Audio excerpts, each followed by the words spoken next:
이제 삼성전자 지금 매수해도 좀 괜찮을까요? 안 괜찮습니다. 아, 진짜요? 네, 안 괜찮습니다. AI 반도체에서 진입을 못했다면 지금은 좀 늦었다고 볼 수 있죠. 지금 진입하기엔 좀 하반기에 어떤 주식 사야지 우리가 수익을 낼 수 있을까요? 첫 번째는 현대차 그룹주 또는 자동차 부품주라고 설명을 드릴 수 있을 것 같아요. 그 2차전지 섹터 주가 반등은 가능할까요? 가능은 할 거라고 저는 말씀을 드리고 싶어요. 왜냐면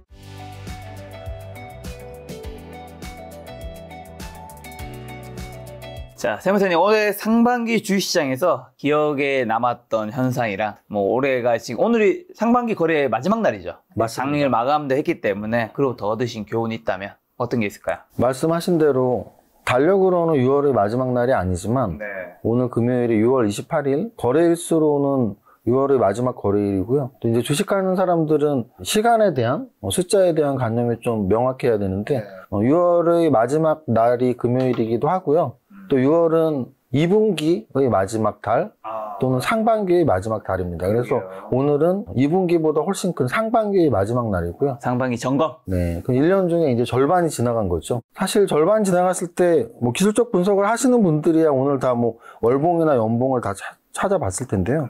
연봉으로 보면 6개월 동안의 흐름을 다 알 수 있거든요. 올해 거래소 지수는 여기 이렇게 딱 클릭을 해보면 6월 28일 기준으로 작년 연말 대비 5.37%가 상승을 했습니다. 근데 오늘 장중에 좀 마이너스는 안 갔지만 보합권에서 종가를 살짝 올렸기 때문에 한 4%, 5% 움직이다가 5.37%로 상승 마감을 그나마 했습니다. 제가 왜 그나마라는 표현을 썼냐면 일단 거래소 지수가 아닌 코스닥 지수를 보면 코스닥 지수는 요걸 이제 음선이라 그러는데요. 1월의 첫날보다 오늘 종가가 더 빠졌고요. 작년 연말 기준 마이너스 3.02% 하락을 했습니다. 그래서 일단 우리가 보통 알고 있듯이 해외 증시보다 우리 증시가 약한 거는 좀 이따 설명하고요. 일단 거래소가 코스닥보다는 그나마 약 8% 정도 더 강한 거죠. 거래소는 6개월 동안 5.34%가 올랐는데 코스닥은 방금 봤듯이 3%가 떨어졌으니까 거의 8% 차이가 나잖아요. 그러면은 우리 보통 일반 투자자들이 좀 더 선호하고 갖고 있는 종목들은 코스닥의 중소형주가 더 많을 거예요. 거래소의 대형주보다 코스닥의 중소형주가 더 많았다면 올해 6개월 동안 6월 말까지 성적표를 각자의 계좌 손익으로 계산을 해본다면 아마도 보합 정도에서 마이너스인 분들도 꽤나 있을 것이라는 거죠. 거래소 위주로, 거래소 대형주 위주로 그나마 종목을 잘 선정했다면 6개월 동안 5%, 10%, 20% 수익 나신 분도 있겠지만 포트폴리오를 그냥 짜잘짜잘하게 분리를 해서 했다면 그냥 보합 정도. 왜냐하면 거래소는 5% 상승, 코스닥은 3% 하락이니까. 또는 포트폴리오 비중이 코스닥의 중소형주에 많았다면 거의 마이너스였을 확률이 높습니다. 그러면 거래소가 왜 코스닥보다 강했냐라는 걸 일단 우리는 분석을 해야 되는데 6개월 동안의 흐름을 기억해 본다면 한 두세 가지로 판단을 할 수가 있어요. 일단 첫 번째는 업종의 차이죠. 그래서 거래소 같은 경우는 시총 1위, 2위가 삼성전자, SK 하이닉스. 그리고 또 시총 50위 안에 드는 종목들 중에 금융주가 굉장히 많습니다. 삼성화재, 삼성생명 등도 50위 안에 당연히 들고요. 볼까요? 보시면 거래소 시가총액 상위 종목에는 삼성전자와 SK하이닉스가 있는 건 당연하고요. 그 다음에 또 눈에 띄는 건 현대차랑 기아죠. 그리고서 KB금융, 신한지. KB금융이 10위안에 들어왔네요. 그렇죠. KB금융, 신한지주 이런 이제 은행주들이 있는데요. 이 말씀을 왜 드리냐면 업종의 차이가 중요했던 게 거래소는 방금 말씀드린 삼성전자, SK하이닉스 반도체죠. 반도체. 그리고 현대차하고 기아 자동차죠. 그리고 KB금융하고 신한지주가 금융주죠. 요 세 업종은 사실은 연초 대비 올랐습니다. 근데 반대로 코스닥의 시총 상위 종목을 보면 시총 1위가 에코프로미엠이고 총 3위가 에코프로잖아요. 그러면 2차 전지죠. 그 다음 시총 2위가 알테오젠이고 4위가 HLB죠. 제약바이오주죠. 그러면 과연 우리나라 업종들의 움직임에서 반도체, 자동차, 금융주랑 2차 전지, 제약바이오주 어느 쪽에 올랐냐 해서 당연히 전자, 즉 코스피 주도 업종들이 더 올랐거든요. 그래서 코스피가 코스닥보다 약 8% 이상의 상대적 강세를 보인 거다라고 생각하시면 맞고요. 그러면 그 이유로 우리가 생각해 봐야 되잖아요. 그 이유가 이제 한 세 가지 정도라고 생각을 할 수가 있습니다. 첫 번째는 반도체의 강세죠, 당연히. 그럼 반도체 강세 이유는 뭐냐 하면, 이건 누구나 아는, 삼척동자도 아는, 올해 100% 이상의 상승을 한 엔비디아죠, 엔비디아. 그래서 엔비디아의 상승이 그래도 우리나라의 반도체 업종, 특히나 삼성전자보다는 SK하이닉스의 상승을 이끄는 게 반도체 업종 상승을 나오게 한 주 요인이니까 그게 첫 번째고요.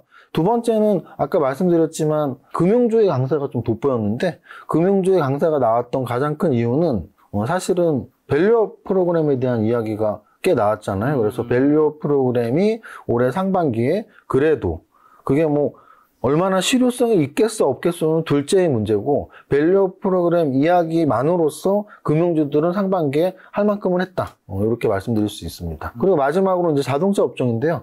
자동차 업종의 강세는 한 두 가지 정도로 해석할 수 있는데요. 하나는 인도에서의 IPO 증자 얘기죠. 그래서 현대차에서 지금 인도에서 몇 조 단위의 가장 큰 규모의 증자가 지금 나오고 있다라고 해서 오늘인가 어제 같은 경우는 LG전자 이야기도 나왔거든요. 그래서 지금 인도 시장에서 우리의 기업들이 진출을 하는 자본시장에 진출하는 그런 모습들이 나오면서 현대차 그룹주 전체의 강세가 이끌어졌고 또 하나는 환율 부분도 있는데요. 환율이 사실은 한 1,200원대가 가장 안정적인 환율대라면 1,300원이 넘어가고 1,350원이 넘어가면 조금 환율의 입장에서는 불안하지만 상대적으로 수출기업의 입장에서는 1,400원이 넘기 전까지는 1,300원대에서는 오히려 박수를 칠 수 있는 수준일 수 있거든요. 근데 이제 우리나라 기업들, 업종들 중에서 환율에 좀 수혜를 볼 수 있는 업종 중에 대표적으로 자동차 업종이 있죠. 그래서 자동차 업종의 강세를 이끈 이런 요인들, 그래서 반도체, 자동차, 금융주들은 이런 요인들에 의해서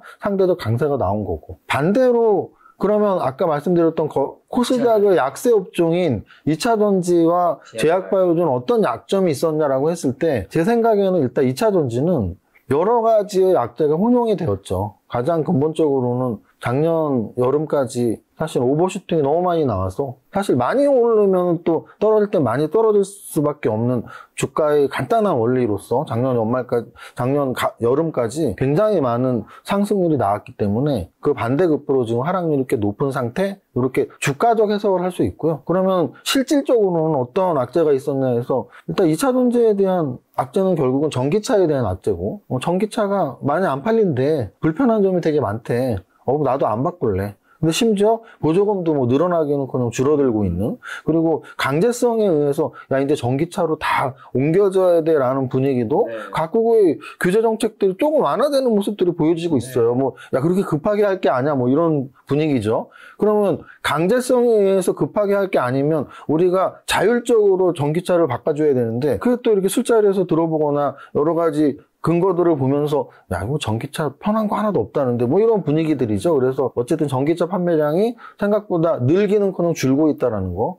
또 하나는 또 리튬 가격도 2차전지 업종에 그 영향을 미쳤죠. 리튬 가격이 굉장히 강할 땐 2차전지가 매가가 올라갔지만 2차전지가 리튬 가격이 떨어지면서 2차 전지 가격도 하락하는 근데 심지어 전기차들 안 팔리는 이런 악순환 속에서 2차 전지 업종이 별로 좋지 않았고요. 마지막으로 제약바이오 업종은 사실은 2차 전지만큼 안 좋진 않았습니다. 하지만 전체적으로 금리 인상 시기에서는 실적이 없는 기술주들이 제대로 주가를 평가를 받기가 힘들어요. 왜냐면 금리가 지금 고금리이기 때문에. 그래서 금리가 낮아지면은 오히려 실적 없는 기술주들이 유리해지는데 지금 금리 인하가 점점 늦춰지면서 제약바이오주가 금리 인하가 되면 좀 유리하지 않을까라는 기대 업종이었는데 그게 이제 조금씩 밀려나는 거죠. 아직 금리 인하가 안 됐기 때문에.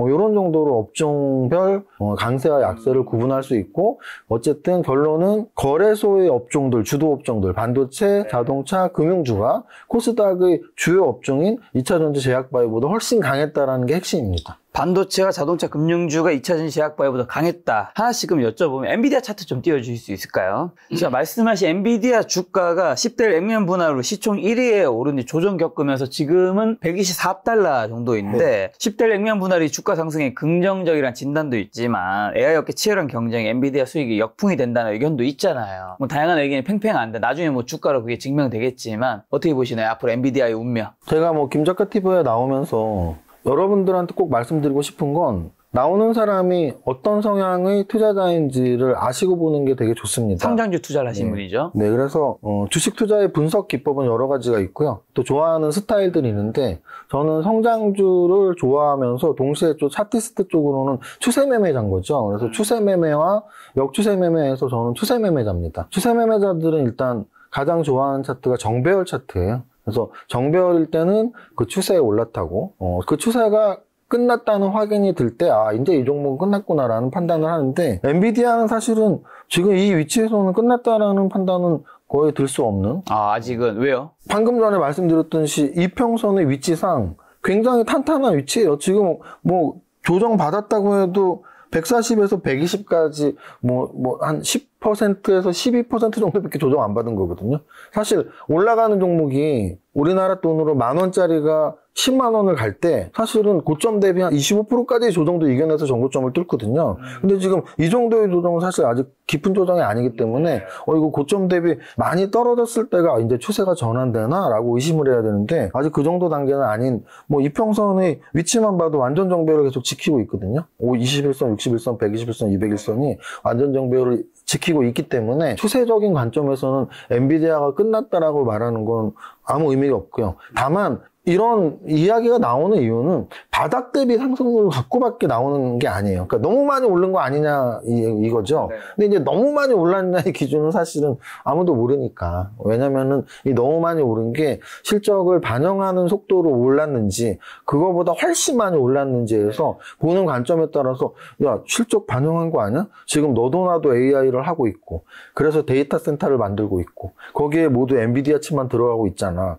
라고 생각할 수 있거든요. 그래서 어찌 보면은 액면 분할 때문에 올라간다 이런 거 말도 안 되고 그렇다면 우리나라 모든 기업들이 10대 액면 분할하면 되니까. 그래서 액면 분할은 주가에 사실은 이론적으로는 아무 영향을 미치지 않는데 심리적으로는 긍정적 영향을 미치죠. 왜냐면 삼성전자도 마찬가지잖아요. 500만 원 하던 게 액면 분할 50분의 1을 했으니까 500만 원 하던 게 10만 원 하는 거란 말이에요. 막말로 삼성전자가 500만 원까지 가진 않았지만 과거로 치면 300만 원 하던 게 지금 6만 원 또는 400만 원 하는 게 8만 원을 하고 있는 거란 말이죠. 그럼 우리 투자자 입장에선 시가총액 개념을 명확하게 인지하지 못한다면 삼성전자의 시가총액을 비교한다면 삼성전자가 400만 원일 때나 8만 원일 때나 곱하기 주식수를 하면 똑같은 기업이라는 걸 알지만 그렇지 않은 시각적인 착시현상을 불러일으킬 정도의 초보 투자자라면 삼성전자가 400만 원일 땐 굉장히 비싸다고 생각하고 삼성전자가 8만 원일 땐 굉장히 싸졌다고 생각하니까 약간의 플러스 요인이 있습니다. 그래서 엔비디아도 실제로 액면 분할이 약간의 플러스를 일으킨 건 사실이지만 그것 때문에 더 간다 덜 간다는 건 의미가 없고 또는 바닥 대비 너무 많이 올랐으니까 이제 그만 가야 된다는 것도 저는 큰 의미는 없다고 봐요. 그래서 그냥 추세적으로는 아직 끝나지 않았는데 또는 재료적으로는 지금 전 세계적으로 AI 재료 말고는 없잖아. 이런 설명을 드리면서 동시에 제가 또 말씀드리고 싶은 건 아까 거래소와 코스닥의 상대적 비교를 해드렸잖아요. 그럼 이제 글로벌 지수 전체에서 상대적 비교를 하고 싶은데 그 중에 이제 압도적으로 사실은 대만 증시를 비교해보면 왜 AI 시대인지 알 수 있어요. 대만 증시와 우리 증시 또는 미국 증시를 비교해보면 왜 AI 시대인지 알 수 있는데요. 한번 보겠습니다. 아까 말씀드렸지만 우리 거래소 지수는 그나마 거래소가 플러스였잖아요. 코스닥은 마이너스였고 거래소 지수가 5% 올랐습니다. 올해 6개월 동안. 미국의 나스닥을 보면 올해 18%가 올랐고요. 그 18% 오른 게 일봉으로 보면은 아까 제가 엔비디아 차트 보여드렸는데 비슷하죠. 올해 18% 올랐으니까 이제 나스닥 더 못 올라야 되는 거 아니야라는 말을 하진 않잖아요, 우리가. 왜냐하면 되게 안정적으로 오르고 있으니까. 이평선을 깨지 않고 좀 조정받는 듯 하다가 다시 움직이고 이런 추세 계속 보여주고 있고요. 그래서 우리나라 거래소가 지금 5% 오를 동안 나스닥은 18%가 올랐어요. 근데 아까도 보여드렸지만 엔비디아가 굉장히 중요한 역할을 했고요. 그런데 대만 증시를 보면 이 차트의 각도가 나스닥하고 비슷하죠. 비슷한데요. 우리보다 훨씬 좋다라는 거 알 수 있겠죠. 그거 엔비디아 수준이죠.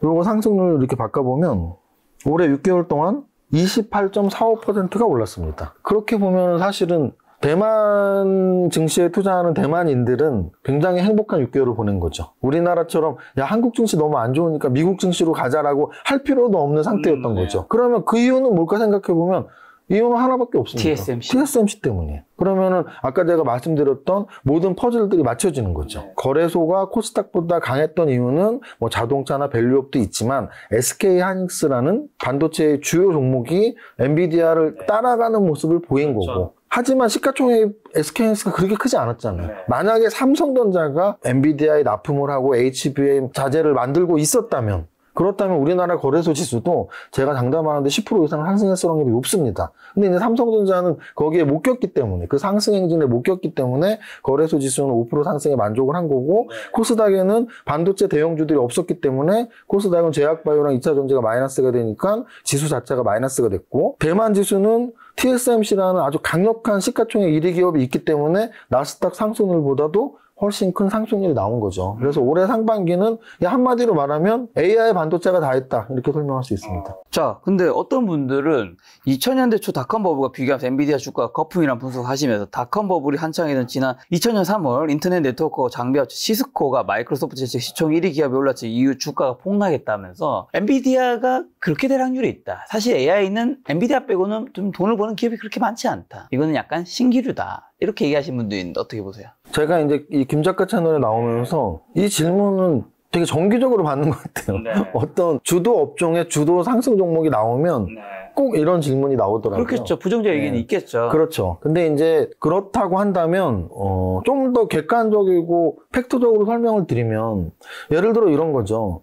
기존 시가총액 1위가 애플이었잖아요. 그럼 애플이 그 10년, 20년, 30년 동안 굉장히 큰 주가 상승을 할 때 비판적이었던 사람들은 야, 핸드폰 아무나 만들 수 있는 건데 왜 저것만 올라? 라고 할 수 있지만 그 아무나가 아니었던 거죠. 마찬가지로 테슬라가 요즘 조정을 받는다고는 하지만 그거는 전기차 전체의 조정이지 전기차 업종 자체에서 시가총액 1위인 테슬라가 다른 종목한테 그 주도권을 넘긴 건 아니거든요. 그래서 저는 사실은 AI 산업이 2차전지 산업 또는 전기차 산업이 조금 지금 위태해진 것처럼 AI 산업 자체가 좀 흔들린다면 모를까, AI 산업 내에서 엔비디아의 영향력 또는 엔비디아의 위치가 쉽게 흔들리지는 않을 거라는 거는 말씀드릴 수가 있습니다.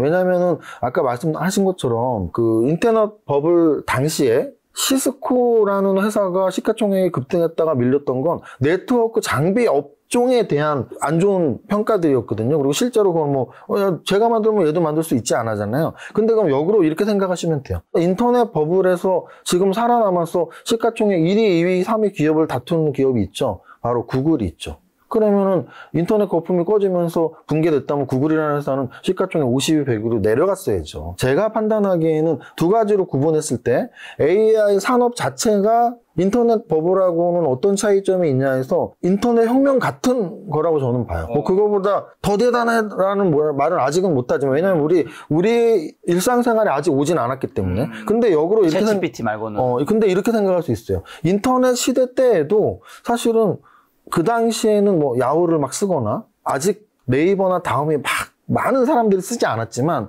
결국은 오히려 버블이 꺼지면서 99년, 2000년도에 버블이 꺼지면서 그 이후에 네이버가 상장이 됐거든요. 근데 네이버는 지금은 주가가 좀 약해지긴 했지만 그래도 시총 탑10 안에 들어오면서 왔다 갔다 하잖아요. 그건 뭘 말하냐면 결국은 인터넷 혁명은 성공적이었던 거고, 우리나라의 네이버 다음 미국의 구글이 있는 것처럼 성공적이었던 거고, 마찬가지로 AI라는 거는 아직은 우리 가까이에 있지 않지만 저는 저런 표현들이 앞으로 나올 것 같아요.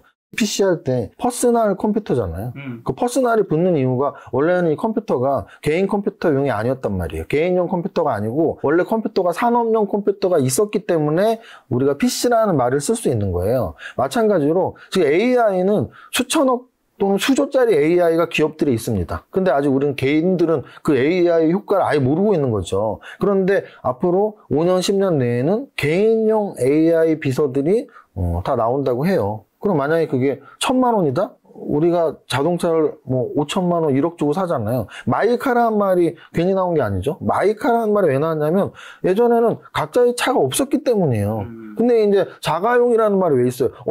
내가 타는 차. 요즘 생각하면 이해가 안 가잖아요. 마이카, 자가용이라는 말이 왜 있냐면 예전에는 우리가 차가 없었기 때문인데 이제는 거의 뭐 전 국민 또는 어떤 국민들은 두대 세대씩도 차가 있단 말이죠. 마찬가지로 폰도 마찬가지예요. 예전에는 뭐 회사에 가면 또는 뭐 집에 가면 유선으로 전화가 하나 있었던 거지 뭐 이렇게 무선 핸드폰을 하나씩 갖고 다니는 게 아니잖아요. 마이폰을 갖고 다녔던 시기가 없었죠. 그래서 저는 AI는 아직 시작도 안 했다는 이유를 말씀드린 이유는 개인용 AI가 없기 때문이에요. 개인용 AI 비서든지 아니면 AI 로봇이든지 이런 퍼스널 자가 붙는 이런 물건들이 나올 것이다. 개인용 로봇, 개인용 비서.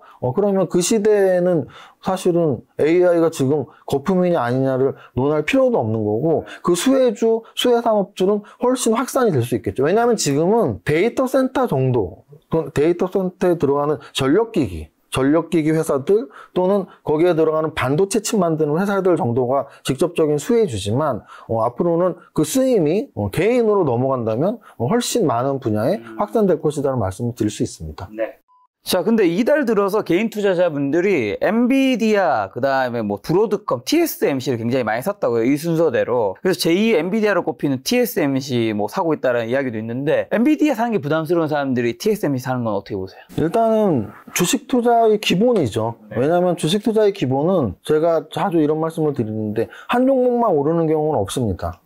A라는 종목이 오르면 뭐 전 세계의 모든 사람들이 A만 사면 될 것 같고 그 A 종목만 100배 오르면 될 것 같지만 우리는 모두가 시가총액 비교라는 걸 할 수가 있거든요. 예를 들어 이런 거예요. A 종목은 현재 시가총액이 1000억이고 B 종목은 500억이에요. 그럼 A 종목은 B 종목보다 2배 정도의 가치가 있는 기업이에요. 그런데 A 종목에 전 세계의 모든 사람이 몰려서 A 종목의 시가총액이 1000억에서 1조가 됐어요. 근데 B는 그대로 있어. 그럼 1조와 500억은 20배의 차이거든요. 2배일 때는 사람들이 2배는 더 나야 될 것 같은데 한 3배, 4배까지는? 그러면서 A가 올라갈 수 있지만 만약에 20배의 차이가 나면 야 A에 비해서 B가 너무 싼데? 라는 생각이 드는 거죠. 그래서 사실은 주식의 기본은 이렇게 업종 구분을 잘해서 관련 종목들을 리스트업을 시키고 그 리스트업된 종목들이 시가총액이 얼마나 벌어지는지 모이는지 이런 걸 체크하는 게 굉장히 중요한데요. 그런 관점에서는 엔비디아가 확실한 주도주였고 그 주도주가 비슷한 종목들로 이렇게 매기가 퍼지면서 주가가 오르는 건 어찌 보면 당연한 거고요. 그런 관점에서 TSMC 차트를 봐도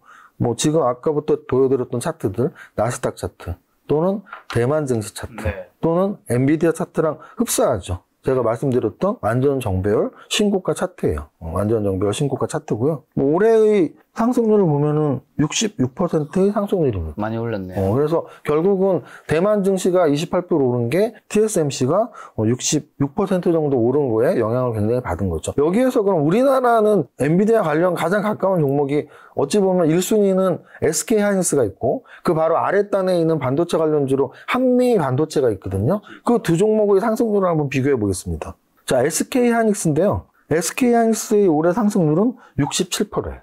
그러면은 TSMC에 밀리지 않죠. 그러게요. 그래서 여기서 중요한 건 우리는 약간 착신현상이 있는 게 우리나라 증시가 못 올랐어가 아니라 업종별로 좀 다르기 때문이에요. 어찌 보면은 대만이 크게 오른 건 TSMC의 시가총액이 대만에서 압도적인 부분인 거고 우리나라에서는 만약에 삼성전자가 SK하이닉스만큼 올랐다면 우리나라 지수는 아마 15% 올랐을 거예요. 이 SK하이닉스가 67%가 오르는 동안 삼성전자는 어떻게 움직였는지 보면 3.82%. 그러면 거래소 지수 평균보다도 못 움직인 거죠. 여기서 김 작가님은 워낙 뭐 기억력도 좋고 예리하시니까 제가 요 자리에 와서 업종별로 할 때 늘 시가총액 1위, 2위를 비교해 드릴 때가 많지 않나요? 맞습니다. 제가 작년 가을 이후에 아마 2달에 한 번씩은 왔을 텐데요.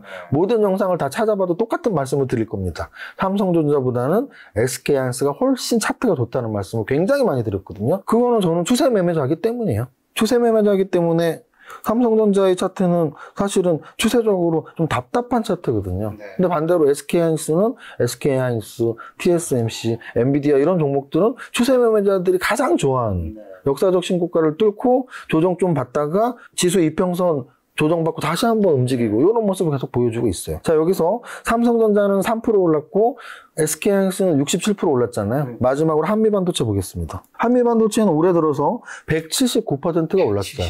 그럼 여기서도 역시 마찬가지예요. 그럼 우리는 여기서 투자 전략, 투자 원칙상 또는 투자 매매 기법상 무엇을 알 수 있냐면 이 말씀도 되게 여러 번 드렸는데 주식 초보자들이면 시가총액 1위를 사라. 그럼 만약에 초보자였다면 우리나라 시가총액 1위 또는 뭐 반도체 1위인 삼성전자를 살 수 있었지만 삼성전자와 SK하이닉스를 비교할 줄 알았다면 SK하이닉스를 살 수 있었을 것이고요. 또는 나는 좀 더 시가총액이 낮은 뭐 10조대, 5조대에서 한번 찾아볼래. 그랬다면 한미반도체를 찾으신 분들은 170%의 상승이 나온 거죠. 그래서 주식을 조금씩 하다 보면 시장 평균보다는 더 높은 수익률을 추구하는 게 기본적인 마인드고요. 더 높은 수익률을 추구한다는 건 시가총액 1위 기업보다 조금 더 잘 움직일 수 있는 그런 종목을 찾는 게 이제 주식 투자에서의 성공의 핵심이라고 말씀드립니다. 자, 그럼 말씀하신 대로 엔비디아 HBM 공급하는 SK하이닉스랑 SK하이닉스의 TC본드 공급하는 한미반도체 주가 상승이 굉장히 두드러졌는데 앞으로는요? 중요한 건 앞으로잖아요. 네. 이 두 종목은 앞으로 어떻게 될까요? 그건 아까 전에 이제 엔비디아에서 이미 다 말씀을 드렸지만 네네. 사실은 저런 거예요. 오늘 이후에 어떻게 될지는 아무도 모르죠. 네. 아무도 모르고요. 오늘까지 어떻게 진행됐는지를 10명 중에 1명이 아는 겁니다. 저는 이건 확실히 말씀드릴 수 그 있어요. 10명 중에 한 명인가요? 저는 10명, 100명 중에 1명이죠. 무슨 뜻이냐면, 많은 분들이 사실은, 저도 뭐 유튜브를 운영하고 있지만, 네네. 댓글로, 뭐 까는 건 아니지만, 그래도 되게 답답하고 궁금해 하시는 분들이, 그래서 내일 뭐가 오른다고. 그 다음 어떻게 되는데. 내일 어떻게 되냐가 제일 궁금한 거거든요. 근데 사실, 제가 이제, 제 유튜브에서는 악성 댓글을 지우면 그만인데, 여기서 못 지우니까, 이렇게 두리뭉실하게 말씀드리지만, 정말 악플을 감수하고 정확히 말씀드리면 내일 예상하는 사람은 점장이죠. 그렇죠. 저는 점장으로서 주식 투자를 한 적은 없거든요. 무슨 말이냐면 아까 제가 상반기 분석을 해드렸잖아요. 네. 오늘 제가 해드렸던 코스닥과 거래소의 비교, 왜 거래소가 강했는지, 또는 대만 증시와 나스닥 증시와 우리 증시 비교, 왜 이런 구도들이 나왔는지, 상승률이 나왔는지, 그래서 상반기는 어떤 업종이 압도적으로 강세를 보였는지, 또는 삼성전자와 SK하이닉스와 한미반도체의 주가 상승률 차이가 무엇인지, 이런 것들을 해석하거나 이런 것들을 관찰하는 투자자조차도 별로 없다는 얘기죠. 왜? 보통의 투자자들은 내가 갖고 있는 것만 봅니다. 만약에 제가 지금 말씀드린 엔비디아나 SK하이닉스, TSMC, 삼성전자, 한미반도체 이 5종목을 하나도 안 갖고 있다면 제가 말하는 걸 하나도 귀 기울여서 듣지 않을 확률이 높습니다. 왜냐하면 보통의 투자자들은 내 계좌에 있는 종목들이 어떻게 될지만 궁금해할 뿐이거든요. 그래서 제가 보통은 이런 말씀을 많이 드려요. 주식을 잘하려면 내 종목에 관심을 갖지 말고 내가 안 갖고 있는 종목에 관심을 가져라, 이런 말씀을 많이 드리는데요. 그런 관점으로 설명을 드리고 싶고, 또 하나는 그래서 내일 이후에는 점장이면은 뭐 예상이 안 되는 거야? 아니죠. 우리가 6개월 전부터 오늘까지 또는 1년 전부터 오늘까지의 흐름을 계속 생각하는 이유는 그 흐름이 앞으로도 이어질 거야 라고 가정할 수 있기 때문이에요. 무슨 말이냐면, 그러니까 우리 국민들이 가장 좋아하는 축구 선수가 손흥민 선수잖아요. 손흥민. 왜 여러분들은 손흥민 선수에 대해서 기대를 하시죠? 잘하니까. 손흥민 선수가 뭐 작년에 못했다면 기대를 할까요? 또는 최근 5년 동안 뭐 후보로만 있었다면 기대를 할까요? 아니잖아요. 작년에 잘했고 최근 5년에 잘했고, 우리가 알고 있는 손흥민 선수는 영국에 가서 계속 잘하고 있기 때문에 올해도 잘하겠지, 내년에 잘하겠지라고 생각하는 거잖아요. 심지어는 뭐 은퇴한 선수니까 뭐 편하게 말할 수 있죠. 박지선 선수가 갑자기 영국 가서 잘할 거야 라고 생각하시는 분 있나요? 없잖아요. 왜? 박지선 선수는 우리가 다 알다시피 이미 축구 선수로서는 나이를 들 만큼 들었고 은퇴를 했고 더 이상 경기를 안 뛸 거라는 걸 우리 알고 있잖아요. 네. 저는 추세가 그런 거라고 봐요. 오늘까지 좋았으면 내년에도 좋을 것 같은데? 근데 이제 꼭지를 찍고 한참 하향했으면 이제 저 종목은 다시 좋기 힘들겠다. 그러면 여기서 중요한 포인트가 있죠. 그럼 손흥민 선수는 내년에 잘할까요? 사실 아무도 모르죠. 내후년엔 잘할까요? 글쎄, 그때까지? 10년 후엔 잘할까요? 10년 후는 아닐 것 같은데? 우리 이렇게 예상할 수 있잖아요. 마찬가지입니다. 사실 뭐 엔비디아랄지, SK하이닉스, TSMC 10년 후에 지금과 똑같을까요? 라고 한다면 저는 10년 후에는 지금보다 훨씬 약할 거라고 생각해요. 왜? 산업의 변화, 업종의 변화, 기술의 변화는 사실은 굉장히 빨리빨리 움직이거든요. 그러면 10년 후에도 AI 반도체가 최고의 업종이야 라고 물어본다면 아닐걸요? 그때 뭐가 될지 모르지만 그게 아닐 확률이 높다라고 말씀드릴 수 있어요. 그때는 정말로 우주선을 만드는 회사가 시가총액 1등일 수도 있습니다. 그렇지 않아요? 20년 후에는 우주선 만드는 회사가 1등일 것 같은데 10년 후에는 아까 말씀드렸던 개인용 로봇을 만드는 대단한 회사가 나온다면, 특히 AI용 로봇이라면 그거 집에다 하나씩 갖다 드리지 않을까요? 1,000만 원이면 다 살 것 같은데? 그럼 그 회사가 1등일 수도 있지 않을까요? 그런데 올해 하반기는 어떨까요? 다음 달은 어떨까요? 라고 한다면 지금의 추세가 이어지지 않을까요? 라고 가정하는 게 가장 정확한 답일 수 있습니다. 그래서 뭐 한 달 후 6개월 후를 얘네는 너무 많이 올랐으니까 딴 거로 바뀔 거야 라는 것보단 얘네가 이어질 거야 라고 말하는 게 가장 합리적일 수 있는 거죠. 그렇다면 하이닉스 그래도 보유자라면 수익이 많이 났지만 언제쯤 그래도 매도를 생각하는 게 힌트는 있을 거잖아요. 영원히 가져갈 수는 없잖아요. 자, 이렇게 말씀드릴게요. 보유자라면 계좌에 계속 지금 수익이 찍히고 있죠. 근데 너무나 슬픈 건 제가 주식 상담을 진짜 많이 해봤고요. 그래서 다른 분들의 계좌를 뭐 우리나라에서 꽤 많이 본 사람 중에 한 명이겠죠. 제가 뭐 일주일에 한 명만 상담을 했어도 뭐 몇백 명 이상의 계좌를 봤을 거 아니에요. 제가 여태까지 봤던 분들의 계좌의 특징이 있습니다. 10종목을 갖고 있다면, 근데 10종목을 갖고 있는 건 되게 잘하시는 분들이에요. 보통은 극단적입니다. 한 종목을 갖고 있거나 50종목을 갖고 있거나 근데 이제 적정 넘버 N이 중요한데 그 적정 넘버 N이 저는 최하 3종목에서 많게는 15종목이라고 보는데 그 사이에 있는 종목을 가정할게요. 왜냐면 50종목이나 한 종목은 극단적이니까 10종목을 갖고 있다 했을 때 10종목의 주가 상승률, 수익률이 있을 거 아니에요. 10분 중에 9분은 이건 정말 여러분들이 계좌를 지금 보셔도 똑같을 겁니다. 10분 중에 9분은 10종목이 모두 마이너스예요. 모두 마이너스입니다. 이 영상을 보시는 10분 중에 9분도 똑같을 거예요. 모두 마이너스라고? 모두 마이너스. 차트가 다 겹친다는 건가? 아니죠. 절대 그렇지 않죠. 어떻게 10종목인데 다 마이너스 있지? 왜냐? 플러스 나는 건 팔기 때문입니다. 자, 보실게요. 왜 10종목이 다 마이너스인지. 처음에 이제, 포트폴리오 분산을 해야 돼, 여러 종목을 사야 돼 해서 10종목을 삽니다. 10종목을 사면 어떻게 될까요? 정확하게 5종목은 오르고 5종목은 떨어질 겁니다. 지수 급락시기나 지수 급등시기가 아니라면, 여러분들, 지수 급락시기나 지수 급등시기가 이렇게 많지가 않아요. 아까 보셨잖아요. 6개월 동안 실컷 막 떨어진 것 같기도 하고 오른 것 같기도 해도 코스닥은 6개월 동안 마이너스 3%, 거래소는 6개월 동안 플러스 5%예요. 그러면 분명히 아마 연초에 10종목을 샀다면 5종목은 플러스, 5종목은 마이너스가 정상이죠. 그런데 10종목에다 마이너스는 그렇게 주식 실력이 없고 벼락 맞을 확률로 내가 재수가 없는 사람이 아니라 5종목 올라간 건 팔았고 5종목 떨어진 건 안 팔았기 때문이에요. 추세를 꺾었다는 얘기죠. 추세를 꺾었다는 건 무슨 말이죠? 이제 오르는 종목과 내리는 종목이 있는데 오르는 종목 플러스니까 이걸 내가 확실하게 만들고 싶어서 올라갈 확률이 더 있는데 중간에 깎아먹은 거지. 그렇죠. 그러니까 이제 우리 인간의 심리를 생각하면 되는데요. 특히 투자자들의 심리. 이 투자자들의 심리에서 사실은 이익 난 거를 팔고 손실 난 거를 못 파는 심리를 이해한다면 그리고 그걸 거꾸로 한다면 우리는 주식 투자에서 굉장히 성공하는 확률이 높아집니다. 일단 이익 난 거를 파는 심리는 우리가 잘못된 속설 또는 뭐 잘못된 주식 격언 중에 하나가 있는데요. 익절은 언제나 옳다란 말이 있어요. 저는 절대 그렇게 생각하지 않거든요. 익절이 왜 언제나 옳습니까? 3% 익절이 옳아요? 30%, 50% 올라가는 종목이 3% 일찍 팔았으면 47%의 기회비용이 생긴 거거든요. 절대 익절이 모두 다 오른 게 아니에요. 올라가는 종목들은 내가 좀 참아볼까 해서 수익을 극대화시키는 게 옳은 거지 작은 이익에 만족해서는 안 되거든요. 근데 익절은 언제나 옳대. 그럼 익절이 언제나 오르면 그러면 모는 언제나 안 오른 걸까요? 손절은 언제나 안 오른 거잖아요. 일반 투자자들이 늘 하는 말이 그런 말이 있어요. 손실을 확정하지 않으면 손실이 아니다? 절대 그렇지 않습니다. 주식은 언제든지 현금화 시킬 수 있다는 게 장점인 투자 자산이에요. 오늘 바로 팔면 바로 현금입니다. 그러면 오늘까지 마이너스였던 건 그냥 손해인 거예요. 팔아서 손해고 안 팔아서 손해가 아닌 거 아니에요. 팔자마자 돈인데요. 바로바로 팔 수 있는데. 그래서 익절은 언제나 옳다 또는 반대로 손절은 안 된다. 뭐 팔기 전에는 손실이 아니다라는 말은 잘못된 속설인 거 확실하고요. 또 하나 또 이 투자자들이 마이너스 종목을 좀 버티고 못 파는 이유는 어떤 거냐면 잘못된 경험치 때문에 어떤 기억이냐면 이런 상담을 되게 많이 해요.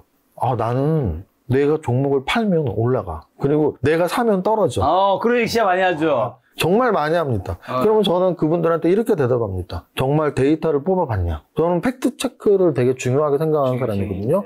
주식은 절대 감정적인 게 아니고요. 사실적인 거고 팩트체크를 잘하시는 분들이 승리하는데 만약에 그런 생각이 들었다면 매매일지를 작성해서 데이터를 뽑아보세요. 그런데 100번의 경우 100번을 사고 팔았는데 정말 그분 말대로 사면은 떨어지고 팔면 올라? 반대로 하면 되겠네. 반대로 하시면 됩니다. 이거 농담이 아니고 진짜로요. 왜? 주식은 데이터 싸움이거든요. 그러면 그분은 뭔가 막아끼었던지 어떤 매매 기법상 뭔가 거꾸로 잘못 알고 있는 거죠. 어쨌든 신기가 있는 거네요. 잘못 알고 있는 거. 어떤 매매 기법을.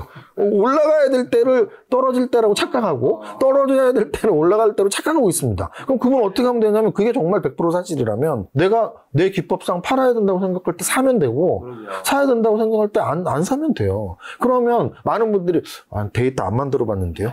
데이터 안 만들어 봤다면 이거는 굉장히 큰 착각이죠. 왜 그게 굉장히 큰 착각이냐면 우리의 심리에는 저런 게 있어요. 손실을 극대화시키는 심리가 있어요. 감정적으로. 어떤 사례를 들 수 있냐면 기쁨이나 슬픔을 손실화시킬 수 있다면 근데 주식은 손실화시킬 수 있죠. 금액으로. 내가 1억으로 투자하는데 생각해 보세요. 1억으로 5천을 버는 것과 1억으로 5천이 손해나는 것. 아마 1억으로 이익 나는 그 기쁨보다 1억으로 5천 손해나는 슬픔을 10배는 더 크게 느낄 겁니다. 10배는 크게 느낄 거예요. 그 이유는 우리 인간 자체가 기쁨보다 슬픔을 크게 느끼는 동물이기 때문이에요. 그래서 행동경제학에서는 이런 이론들이 굉장히 많고요. 그래서 행동경제학에서는 이런 감정을 느끼는 것을 휴먼이라고 하고 감정을 느끼지 않고 객관적으로 이성적으로 판단하는 걸 이콘이라고 합니다. 이코노믹의 준말이에요. 경제학적 사고방식. 그럼 우리가 경제학적 사고방식을 계속 해야지 주식을 잘하는 거고요. 경제학적 사고방식으로 그렇다면 굉장히 3000%로 이렇게 멀리 갔다가 본질문으로 가는데 SK하이닉스는 그러면 언제 팔면 좋냐라는 질문에는 제가 이렇게 대답을 할 수 있을 것 같아요. 결국은 사신 분들이 이 얘기가 왜 나왔냐면 이거 60% 올라가는데 갖고 있는 분도 별로 없을걸요? 라는 말을 하고 싶었어요. 근데 만약에 갖고 있는 분들이 있다면 그분들은 주식을 진짜 잘하는 사람이거나 또는 아무것도 모르거나 아무것도 몰라서 사고 팔 줄 모르는 거예요. 그래서 그냥 나는 사고 팔 줄도 모르고 그냥 갖고 있을래 했거나 아니면 주식을 정말 잘하시거나 주식을 정말 잘하시는 분들은 제가 코칭할 필요도 없겠죠. 근데 주식을 잘 몰라서 나 아무것도 모르는데 하신 분들이라면 주식을 잘 모르시는 분들이 가장 쉽게 접근할 수 있는 방법이 있습니다. 내 매매 단가의 몇 퍼센트 목표 이익을 정해서 결정하는 거예요. 기계적 결정이죠. 왜냐면 우리가 아까 말씀드렸지만 감정적 결정을 하면 굉장히 잘못된 결정을 하는 확률이 굉장히 높아지거든요. 작은 이익을 좋아하고 큰 손실이 나도 이겨내려고 하고 팔지 않아야 된다는 생각을 하기 때문에 그 초보적 마인드를 이겨내려면 퍼센트 접근이 가장 쉽습니다. 그리고 퍼센트 매도법을 적용을 못한다면 주식 투자를 해서는 안 돼요. 왜? 가장 쉬운 매도법인데 퍼센트를 못 지킨다면 그분은 앞으로 어떤 적절한 매도를 할 수 있는 자질이 생길 수가 없거든요. 그래서 퍼센트 매도법은 뭐냐면 예를 들어 내가 10,000원에 샀어요. 그러면 나는 30%만 수익 나도 진짜 감사한데? 그러면 13,000원에 다 팔면 돼요. 또는 나는 그래도 주식 한번 하는 거 한 50%는 먹고 팔 건데? 그럼 10,000원에 사신 분들은 15,000원에 팔면 돼요. 근데 여기서 중요한 건 아까 말씀드렸지만 손절매도 꼭 해야 된다고 말씀드렸잖아요. 그러면 그 손절매의 비율은 이익 실현의 비율보다 낮게 잡아야 돼요. 예를 들어서 나는 10,000원에 샀으면 15,000원에는 팔아야 돼. 그럼 50% 이익 실현이잖아요. 그럼 손절매는 50% 이하에서 손절매를 해야죠. 한 30% 정도. 또는 나는 이익은 13,000원에 팔아야 돼. 그럼 30% 이익 실현이잖아요. 그럼 손절매는 적어도 15%나 20% 손절매를 해야 됩니다. 이게 아주 초보적 발상이고요. 근데 초보적 발상으로서 퍼센트 매도법을 하는 이유는 매도를 잘 못하기 때문이죠. 근데 만약에 저 같은 경우가 고수의 영역인 거죠. 제 입으로 제가 고수라고 말하기는 참 쑥스럽지만 저는 그러면 그럼 당신은 몇 퍼센트에서 이익 실현하냐? 저는 퍼센트 매도법을 하지 않습니다. 왜? 저는 언제든지 제가 매도를 하고 싶을 때 하기 때문이에요. 네. 자, 만약에 제가 이걸 갖고 있었다면 언제 팔까 고민을 할까요? 이때 한번 고민을 했을 것 같아요. 이때 21선을 깨고 61선 막 터찰랑 말랑 할 때 있었잖아요. 왜냐하면 추세 매매자들은 추세가 깨지는 걸 두려워하거든요. 네. 추세가 깨진다는 얘기는 이평선이 깨지는 거거든요. 그럼 적어도 21선 깨지는 거는 웃으면서 넘어갈 수 있어야 돼요. 21선은 언제든지 깨지니까. 근데 61선이 깨지는 건 추세가 바뀔 수도 있나라는 약간의 의심이거든요. 그러니까 약간의 의심 때문에 전략 매도를 할 수는 없잖아요. 그럼 뭐 한 20%나 30% 매도하고 나머지 60, 70%는 갖고 또 넘어가고 그럼 남아있는 것들이 다음번 또 61선 터치할 때 그럼 매도할까? 이런 고민들을 하는 거죠. 자, 보세요. 이 에코프로 같은 경우에 지금 제가 말씀드렸던 61선이 깨질 때 매매하는 추세 매매를 했다면 여기에서 한번 좀 흔들렸겠죠. 여기 처음으로 61선 닿는데, 그죠? 그러면은 에코프로를 한 10만원쯤에, 그죠? 10만원쯤에 다는 팔 필요 없잖아요. 아까 제가 그랬잖아요. 이 정도면 완전히 깬 게 아니잖아요. 61선. 그러면 이 정도에서는 뭐 한 3분의 1은 팔아야 되나? 불안하면 파시면 돼요. 팔았어. 그럼 3분의 2는 남았잖아요. 근데 61선을 치받아갖고 계속 올라가네? 그래서 안 팔아도 돼요. 그리고 우리는 신이 아니고 점장이가 아니니까 30만 7천 원에 팔려고 생각하는 분은 말이 안 된다. 지나고 나서야 야 뭐 여긴 꼭지 아니냐 뭐 이렇게 하지만 그렇지 않고서는 절대 몰라요. 우리는 꼭지를. 꼭지를 알면은 고점, 사상 최대 고점을 안다는 얘기는 재산이 지금 10조 이상 있어야 됩니다. 거짓말이 아니라. 우리가 바닥을 알고 고점을 안다면 10조 이상 있어야 돼요. 왜? 파생시장은 거래대금 엄청나거든요. 매일매일 2배, 3배, 4배가 올랐다 내려왔다 해요. 근데 차트상으로 고점과 저점을 알 수 있다면 매일 2배씩 벌 수 있어. 매일 2배를 번다면 열흘이면 1000배가 돼요. 2호의 10승. 내가 만약에 바닥과 고점, 파생상품은 하루에 2배, 3배, 4배가 움직이기 때문에 차트에서 바닥과 고점을 안다면 하루에 2배는 식은 죽 먹고로 벌 수 있어. 파생시장에서. 그러면 열흘이면 1000배야. 그러니까 1억이 열흘이면 1000억이 되고요. 20일이면 1000억에 또 1000배는 100조가 돼요. 2배를 20번만 해도 100조가 된다고요, 1억이. 그렇기 때문에 전 세계에서 바닥과 고점을 아는 사람은 단 한 명도 없다고 생각하시면 돼요. 그래서 우리는 고점은 지나야 안다라고 계속 말하는 거고요. 그럼 지나야 알았을 때 여기 61선에서 한번 3분의 1 정도는 팔았겠죠. 그 다음 61선 깨진 게 어디예요? 여기잖아. 근데 여기는 어떻게 깨졌어요? 와장창창 깨졌죠? 다 팔아야죠. 그럼 적어도 이 종목은 20만 원 또는 뭐 18만 원 이 정도에서 다 팔았겠죠. 왜? 그 이후에는 61선을 한 번도 회복을 못 했잖아요. 그러면은 이거를 갖고서 아직도 10만 원 깨져 있는 아직까지 계속 갖고 있는 것과 올라가는 10만 원에서 한 번 떨어지는 20만 원에서 한 번 판 사람과는 차이가 굉장히 크죠. 그래서 이게 추세 매매고요. 아까 말씀드렸지만 이런 차트적 움직임을 볼 줄 모르신다면 내 매수가에서 내가 10,000원에 샀으면 뭐 13,000원, 15,000원에서 한번 팔지 뭐. 또는 생각대로 안 움직인다면 손절매를 한 8,000원에서 한번 하지 뭐. 라고 미리 퍼센트를 결정하거나 또는 차트를 좀 보실 수 있는 분들은 중요하다고 생각하는 21선에 터치할 때마다 여기서 3분의 1 팔자. 또 여기서 3분의 1 팔자. 이렇게 분할 매도로 접근하신다면 되니까 SK하이닉스도 세 가지 60% 오른 종목을 갖고 있는 분들이 많지는 않을 것이다. 근데 만약에 있다면 주식을 잘하는 분은 알아서 하시면 되고 주식을 잘 못하신다면 퍼센트로 내가 그래도 한 30% 50% 벌었어? 분할 매도를 조금씩 하시면 되고 난 그래도 좀 고점까지 끌고 가고 싶은데 61선 터치하는 거 좀 한번 참아보시면 될 것 같습니다. 자, 그러면 하이닉스는 언제 매도해야 되는지 우리 힌트를 얻었고 삼성전자는 하이닉스에 비해서는 주가 상승 사실 별로 없었잖아요. 이제 삼성전자도 HBM 납품하게 될 엔비디아가 늘 좋게 얘기는 하잖아요. 나쁘게 얘기하지 않는단 말이죠. 기회를 막 줄 것처럼 얘기하니까 지금 매수해도 좀 괜찮을까요? 안 괜찮습니다. 아, 진짜요? 네, 안 괜찮습니다. 왜요? 왜냐면 제가 말씀드렸지만 거의 1년 가까이 제가 삼성전자보다 SK하이닉스가 훨씬 강하다 하는데 이유가 있어요. 뭐냐면 업종 내 1등이라는 건 시가총액이 1등일 수도 있고 상승률이 1등일 수도 있어요. 그러면 시가총액이 1등인 거를 사는 건 아까 말씀드렸지만 초보자적 마인드.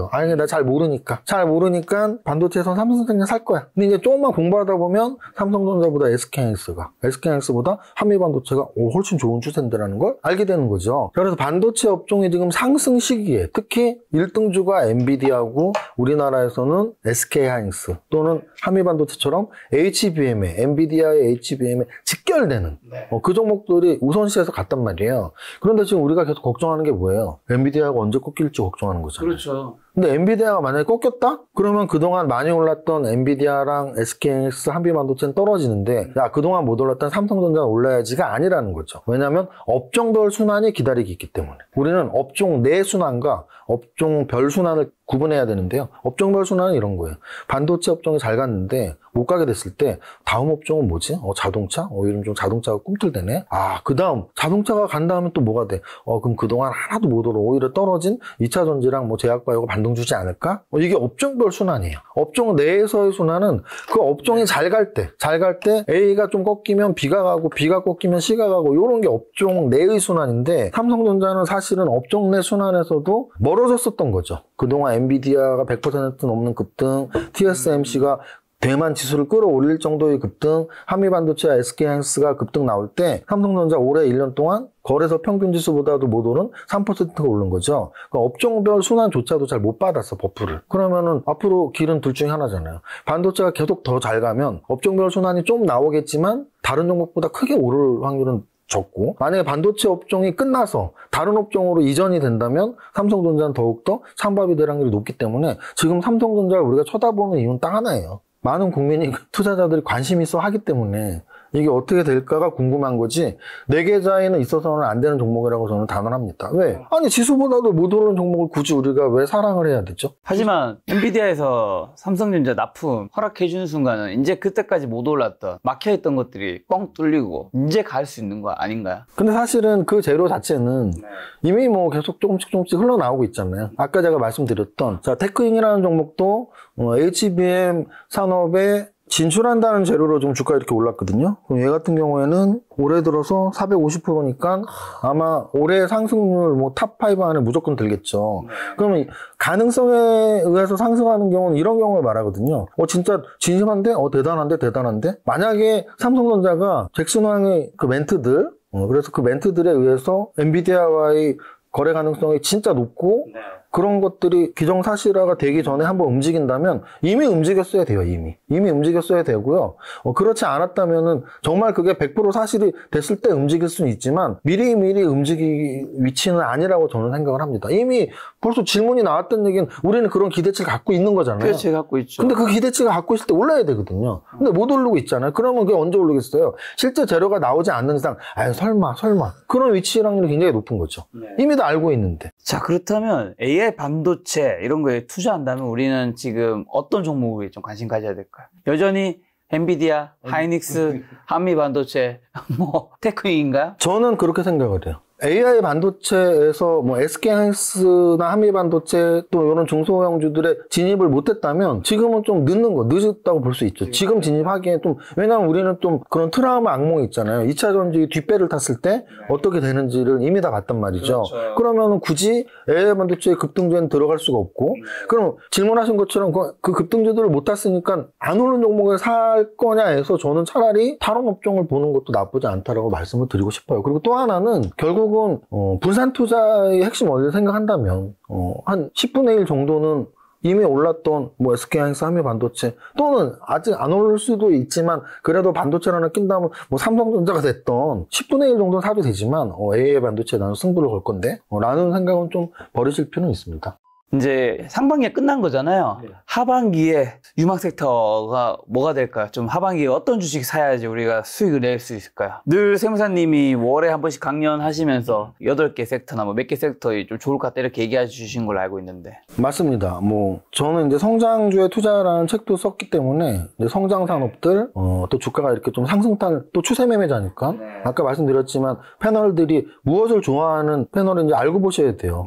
그러면 여러분들이 만약 이 영상을 보는데 배당 투자자야. 그럼 사실 제 영상을 볼 필요는 없습니다. 저는 배당 투자자가 아니거든요. 안 하니까. 그래서 만약에 이 영상을 보는데 나는 성장주 매매자인데 나는 추세 매매자인데 그런 분들은 사실 보시는 게 굉장히 좋죠. 자, 그래서 하반기에는 제가 판단하는 업종 한 두세 가지 말씀드리면 일단 첫 번째는 현대차 그룹주 또는 자동차 부품주라고 설명을 드릴 수 있을 것 같아요. 왜냐면은 지금 현재는 아까도 말씀드렸지만 중소형주보다는 대형주 그리고 코스닥보다는 거래소가 강한 시기란 말이에요. 그러면 그 거래소가 강한 시기에서 SK하이닉스 다음으로 강한 종목을 하나만 꼽으라면 저는 현대차를 꼽을 수 있을 것 같아요. 역사적 신고가거든요. 아까 말씀드렸지만 역사적 신고가는 보통 사람들은 그렇게 생각해요. 저렇게 오른 거 어떻게 사? 근데 그러다가 더 오르면 사죠. 근데 오히려 그럴 거면 역사적 신고가 막 뚫었을 때 사는 게 제일 좋은 거거든요. 어떻게 보면. 왜냐면 역사적 신고가 뚫고 2배 갔을 때 사는 것보단. 무슨 뜻이냐면 아까도 에코프로를 보여드렸지만 얘는 역사적 신고가 언제 뚫은 거예요? 요때 뚫은 거예요. 요때. 3만 원에서. 근데 10만 원, 20만 원, 30만 원에 들어가신 분들 많잖아요. 그러면 차트를 매일매일 보시는 분들이라면 차라리 관심 가는 업종에 관심 가는 종목은 역사적 신고가 뚫었을 때가 제일 좋은 거죠. 그런 관점에서 보면은 현대차가 최근에 역사적 신고가를 언제적 신고가를 뚫은 거냐면 2021년 고점을 뚫은 거예요. 2021년 고점은 또 언제적 신고가를 뚫은 거냐면 2014년 고점을 뚫은 거거든요. 2014년 고점을 2021년 코로나 직후 막 올라갈 때 뚫었고 코로나 직후 막 올라갈 때 이 고점을 웬만한 대형주들은 못 뚫었거든요. 한번 보실까요? 웬만한 대형주들이 진짜 못 뚫었는지. 삼성전자는 그 고점이 98,000원인데 지금 8만 원에 있습니다. 못 뚫었죠. SK하이닉스는 뚫고 그 가격이 15만 원인데 뚫고 50% 이상 더 갔죠. 15만 원에서. 그래서 SK하이닉스를 주도주라고 하는 겁니다. LG에너지솔루션은 그 고점이 기업 분할됐으니까 그 고점에서 반토막 정도 났고요. 그리고 심지어 오늘 6월의 마지막 날, 상반기 마지막 날인데 주가가 어디죠? 지금 위치가? 올해 연중 최저점 또는 상장 이후 최저점이에요. 이 얘기가 뭐냐면 바로 추세 매매자들은 이런 종목에 절대 당하지 않습니다. 왜? 추세 매매자는 상승 추세를 좋아한다니까요. 근데 이 종목은 이미 하락 추세, 언제 하락 추세라 그랬죠? 61선 깨고 내려가면. 그냥 얘는 지금 61선 깼을 때가 거의 55만 원, 50만 원대인데 그 이후에는 지금 뭐 반등을 한 번도 못 주고 있죠. 그러면 역으로 이렇게 말씀하시는 분 있어요. 야, 맨날 떨어지는 종목이 어딨냐? 얘 또 언젠가 오르겠죠. 중요한 게 그겁니다. 언젠가. 아까 말씀드렸잖아요. 상승 추세의 고점, 그 고점에 언젠간 나오겠죠. 근데 언젠가인지 모른다니까. 그래서 고점에 나오기 전까지 우리는 더 올라가겠지라고 가정을 하는 거고요. 반대로 하락 추세의 저점이 언젠간 나올 겁니다. 근데 이 언젠가가 50만 원일 때도 45만 원일 때도 40만 원일 때도 언젠가라고 생각하고 저점에서 들어갔을 거 아니에요.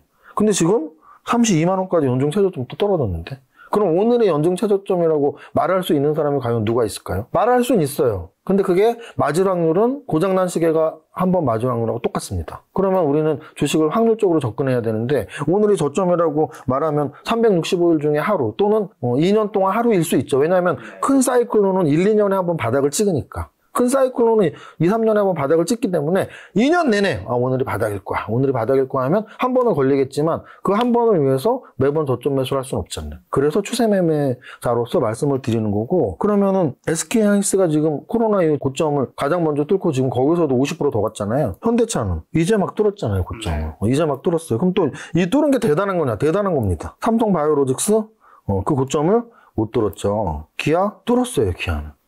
기아랑 현대차는 같이 뚫었죠. 왜 같이 뚫었을까요? 같은 애들이기 때문에. 그냥 완전히 유전자가 같은 쌍둥이라고 보면 돼요. 그러니까 현대차, 기아를 한 세트로 묶어서 자동차 업종 또는 현대차 그룹주라고 말하는 겁니다. 자, 그 다음 셀트리온. 그 위치에서 거의 반토막 났네요. KB금융이 뚫었죠. KB금융, 저는 사실은 은행주를 그렇게 좋아하지 않습니다. 은행주는 성장주 반열로 들어오기가 힘들어요. 왜냐하면 우리가 성장주라는 게 주가도 좋아야 되지만 앞으로의 주가 상승 탄력은 결국은 재무제표의 성장 탄력하고 동급이라고 보시면 되거든요. 실적이 좋아지고 매출액이 올라가고 이익이 좋아져야지 주가도 올라가는 거예요. 엔비디아가 뭐 전 세계 사람들이 작전 치려고 해서 올라가는 게 아니고 엔비디아의 실적이 좋아지니까 주가가 올라가는 거예요. SK하이닉스도 마찬가지고 현대차도 마찬가지입니다. 그러면 KB금융도 마찬가지겠죠. 근데 그 마찬가지인 이유가 있을 거 아니에요. 금융주가 올라가는 이유는 두 개입니다. 일단 지금 금리 인상 시기가 굉장히 오래됐어요. 고금리 시대가 오래됐어요.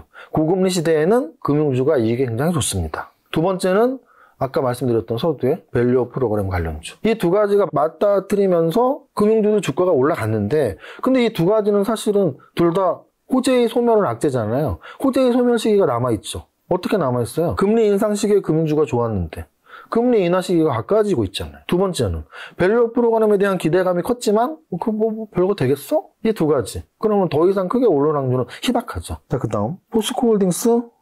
얘도 2021년 고점에서 밀려있고 또는 작년 여름 고점보다 반토막 이상 나있고 또는 얘도 오늘 연중 최저점이에요. 그래서 제가 이런 말씀 예전에 드렸을 거예요. 2차전지가 한참 강세일 때 저한테 2차전지 질문하시면 2차전지가 강세인 건 사실이지만 여러분들이 포트에 정말 그 업종이 좋다고 생각해도 3분의 1 이상은 사지 말라는 말씀을 굉장히 많이 드렸는데요. 그거는 주식의 기본이 분산투자 기법이기 때문이에요.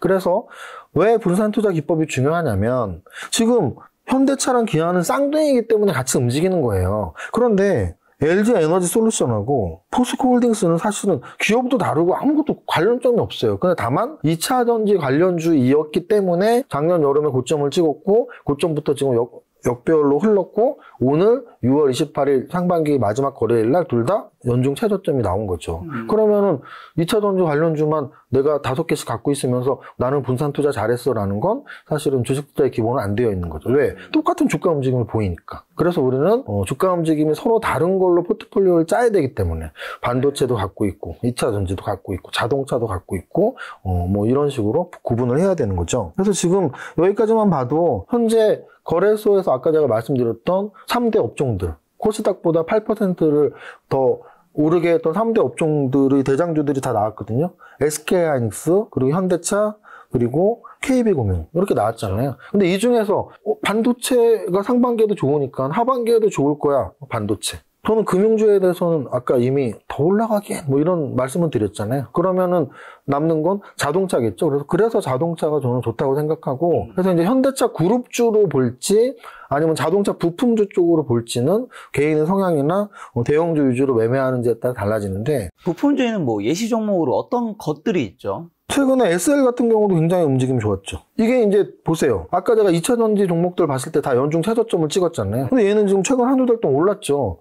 그럼 얘는 어쨌든 좋은 업종이라는 거예요. 좋은 업종 또는 올라가는 업종. 그래서 SL은 자동차 부품주니까 현대차, 기아 움직일 때 같이 움직였구나, 이렇게 보시면 돼요. 그래서 이런 자동차 부품주 쪽으로 보려면 여러분들이 공부를 좀 하셔야 되고, 근데 이제 현대차 그룹주를 보려면 부품주보다는 공부 좀 쉽겠죠. 왜냐하면 현대차 그룹주가 많지는 않거든요. 특히 자동차에 관련된 건 현대차, 기아, 현대모비스, 현대글로비스, 현대오토에버, 뭐 요 정도만 보시면 돼요. 그 중에서 여러분들이 선택을 하는 거니까 제가 뭐 여기 나와서 어떤 업종의 탑픽 하나를 말씀드리긴 그러니까 이렇게 힌트를 드리자면 부품주는 꽤 종류가 많다. 근데 그 부품주 중에서 뭐 1조 이상을 찾는다면 또 그렇게 많지는 않지만, 그리고 현대차 그룹주는 뭐 그렇게 많지는 않다.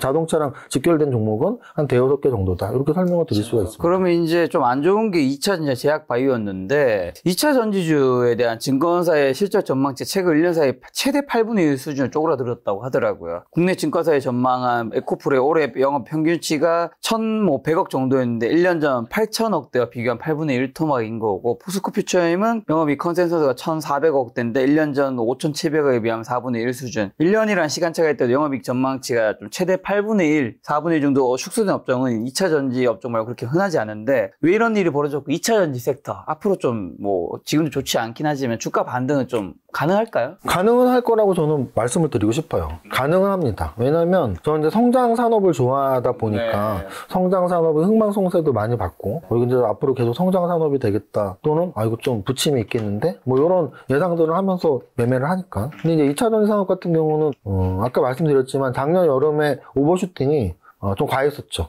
과한 건 사실입니다. 왜냐면은 아직도 기억나는데 이게 거래대금 메뉴거든요. 그러면 일단 시가총액 1위가 삼성전자고 2위가 SK하이닉스니까 이런 코덱스 ETF 같은 걸 제외한다면 보통은 삼성전자랑 SK하이닉스가 거래대금이 이렇게 나와요. 그러면 요게 6월이 마지막 거래일이라서 거래가 좀 줄어왔고 삼성전자가 1조도 안 나왔지만, 평균적으로 말씀드리면 기준점은 삼성전자 거래대금 한 1조 정도. 그리고 굉장히 핫한 테마들이 나오면 삼성전자의 거래대금 1조를 좀 올라갈 때가 있어요. 그러면 지금 6월의 마지막 거래일에는 핫한 테마가 없는 거죠. 왜냐하면 요즘에는 그나마 핫한 게 반도체니까 삼성전자보다도 거래가 많이 되는 종목이 거의 나오지가 않습니다. 최근 한두 달 동안. 그런데 작년 여름에 저는 이제 이걸 매일 보고 또 유튜브에서도 매일 보여드리거든요. 거래대금 상위 종목을. 아직도 기억납니다. 작년 6월, 7월에 거래대금 상위를 보면 삼성전자보다 많은 거래대금 나오는 게 4종목이 꼭 있었어요. 4종목. 에코프로, BM, 포스코 퓨처엠, 포스코 홀딩스. 이 4종목이 거래대금이 1조, 1조 5천억, 2조 이렇게 나왔었거든요.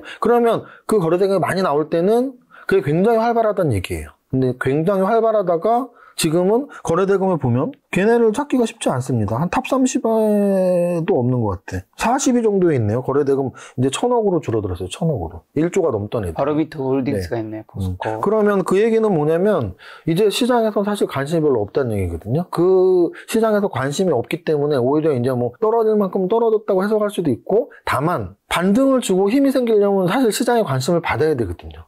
당장 아직은 아니란 얘기죠. 지금 거래대금이 너무 떨어졌고 연중 최저점이기 때문에 막말로 주식 분석하는 사람들이 와, 연중 최저점이니까 이제 바닥이다라고 모이진 않거든요. 바닥을 좀 하반 경직이 보여야 돼요. 더 이상 안 떨어지는구나. 근데 오늘까지 연중 최저점이라는 건 올해 6개월 내내 어디에서 샀어도 손실난 사람들만 있는 거거든요.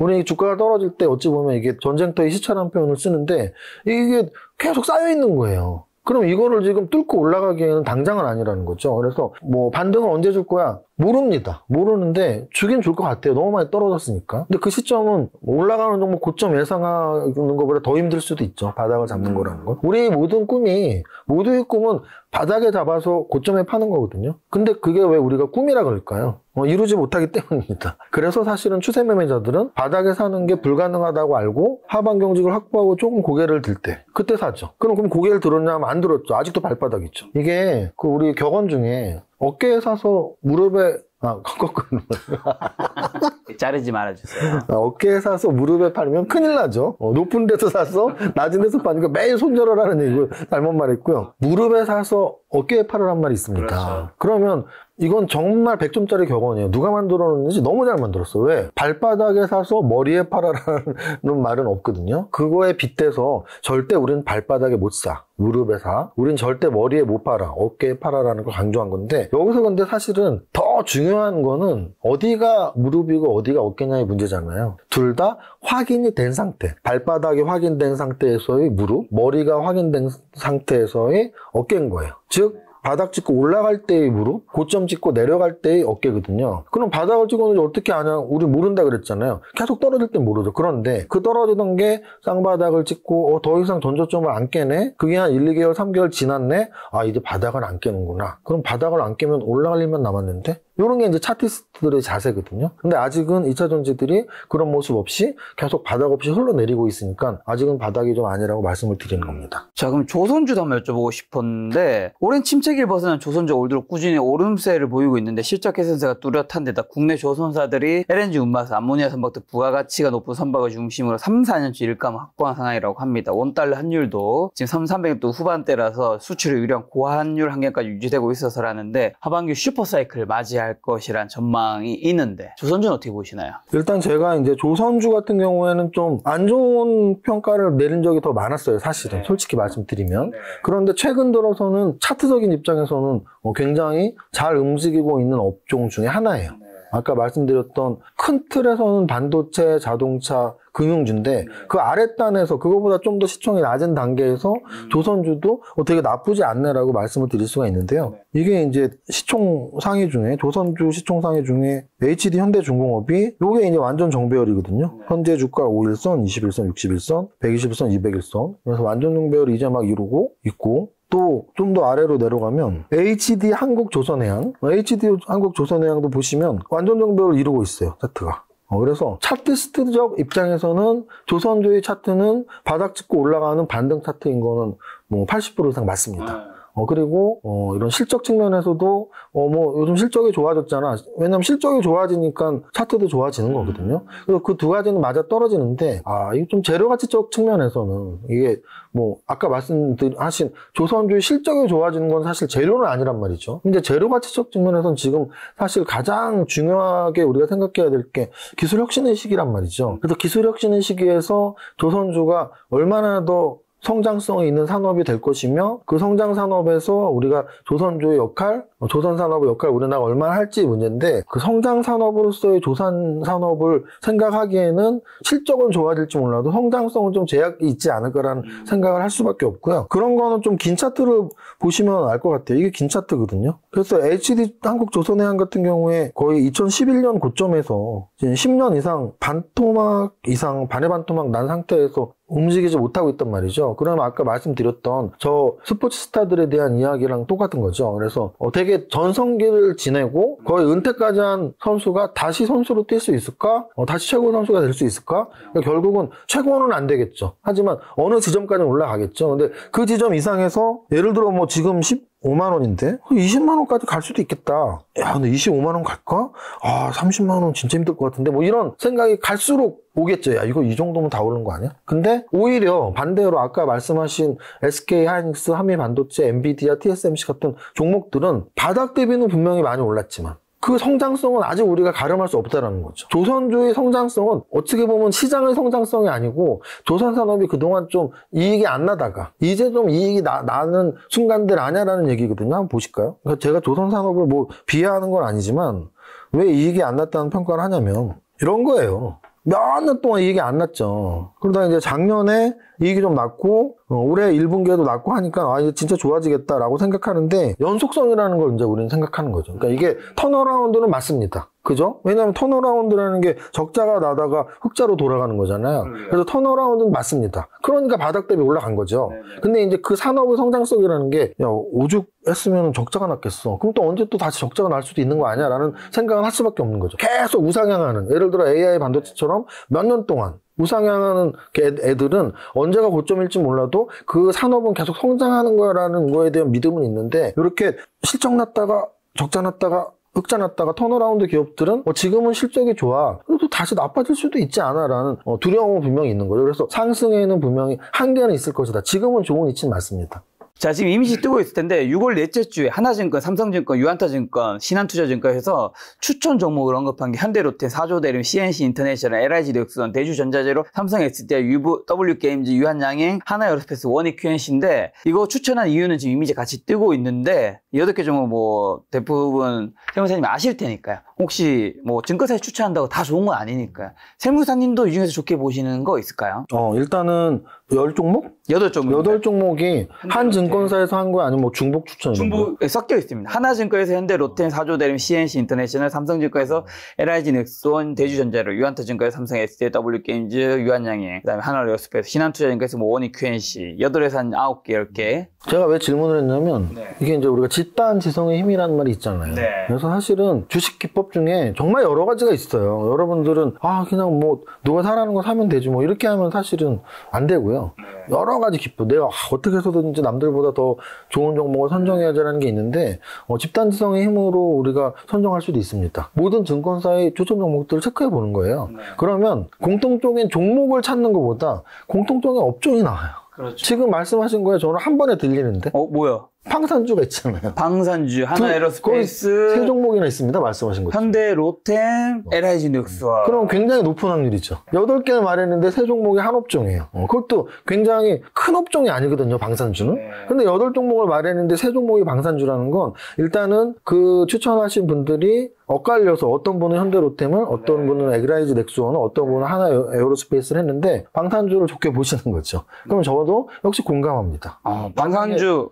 지금 하나에어로스페이스 굉장히 신고가인데 앞으로 좋게 보시나요? 하나에어로스페이스는 민간 우주 시장 성장에 따른 장기 수혜 받을 수 있다고, 현대로템은 루마니아의 K9 자주포 수출한 뒤에는 해외 방산 수출 추가 기대감이 투자 포인트고, LIG 넥슨은 방산 수출 전체 모멘트가 로봇 기업으로 재평가.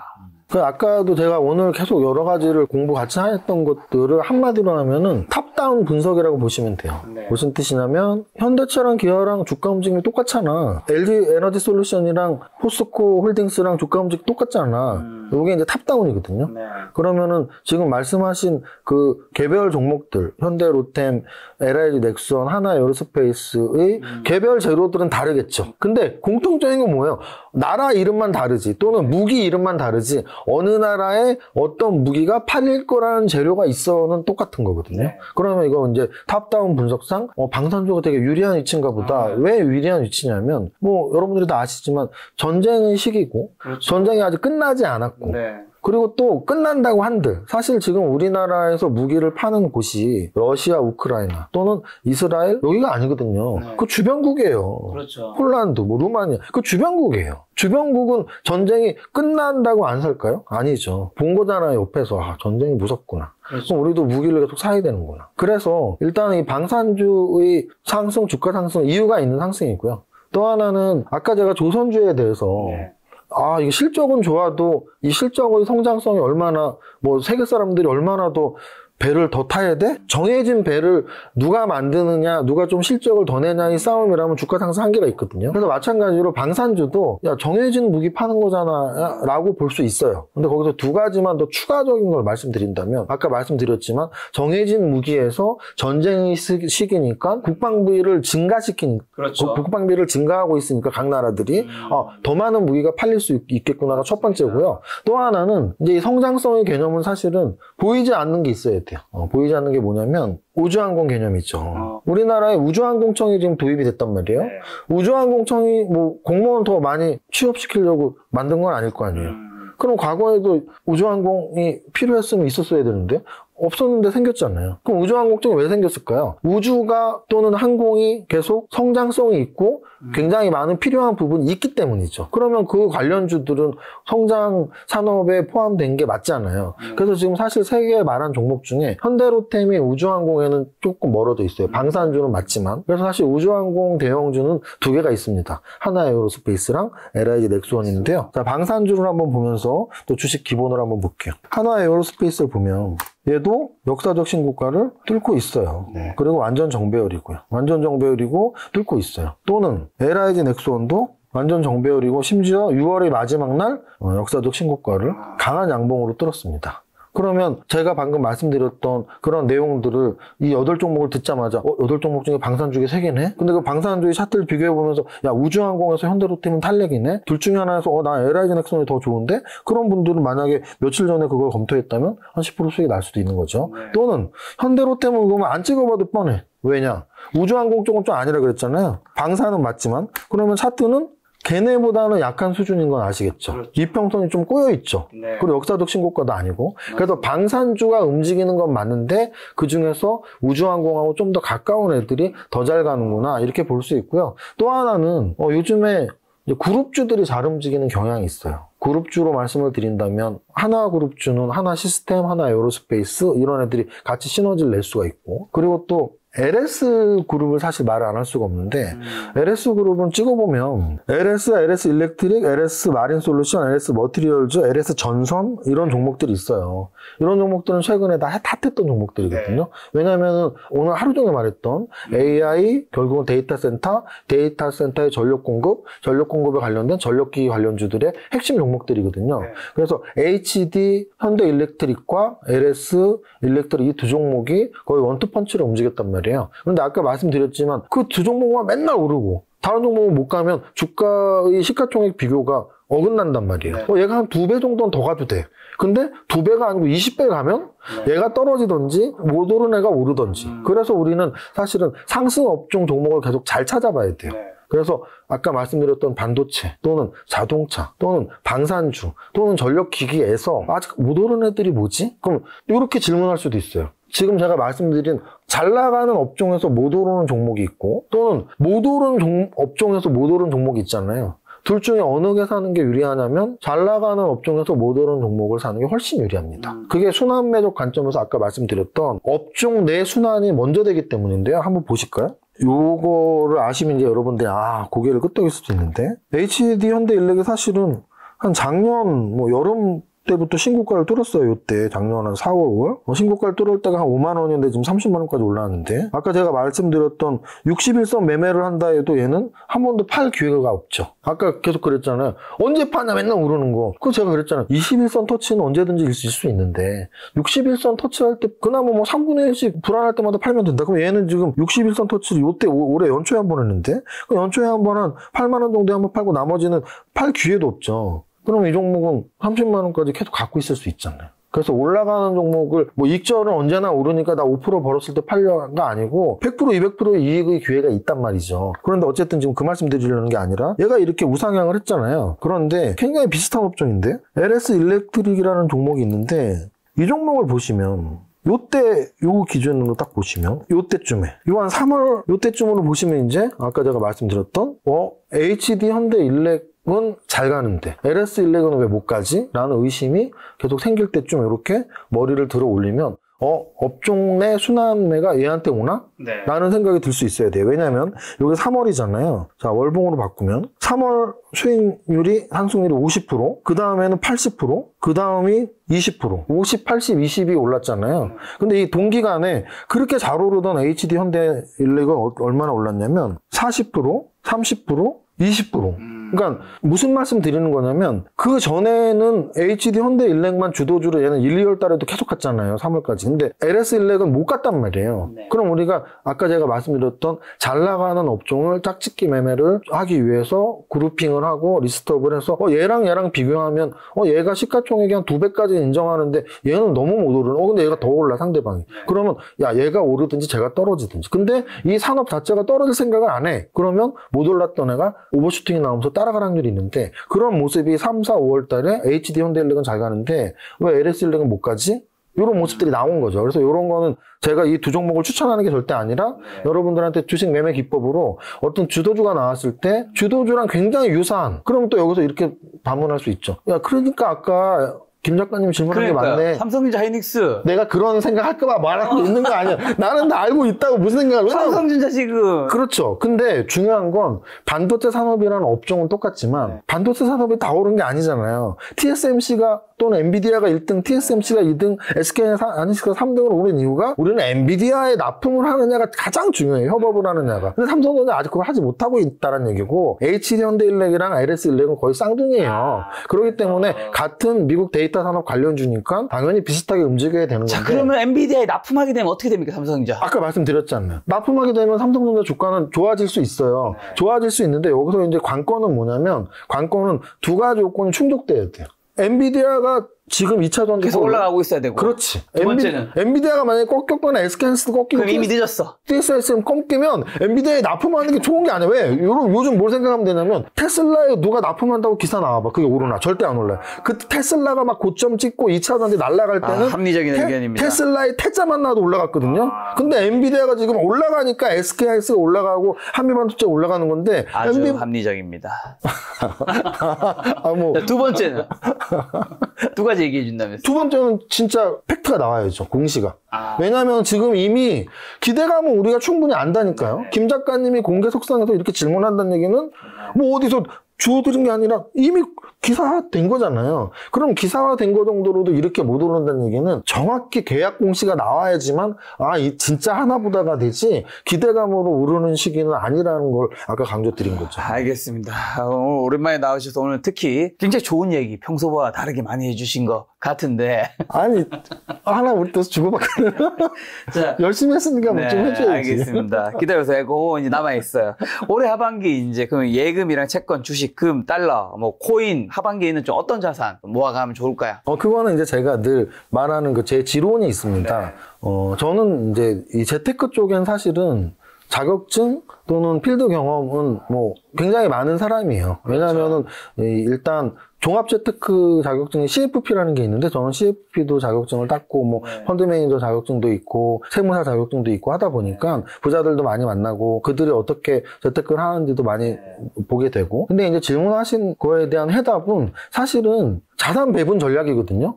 내 자산을 예금은 몇 %에, 주식은 몇 %에, 부동산은 몇 %에가 이제 자산 배분 전략인데요. 특히 올해 하반기는 좀 어디에 좀 더 치중해야 될까요? 두 가지로만 압축을 시킬게요. 부동산 아니면 주식이라고 저는 보고 있고요. 그럼 결국은 이 금리와의 문제에서 우리가 보통 금리가 내려가기 전에, 실제 내려가기 전에는 주식시장이 좀 더 좋은 경향이 있어요. 그리고 금리가 실제 내려가면, 실제 금리가 내려가면, 그때 좀 부동산이 올라가는 경향이 있습니다. 왜냐하면 부동산 경기는 경기 동행지수 같은 개념이고요.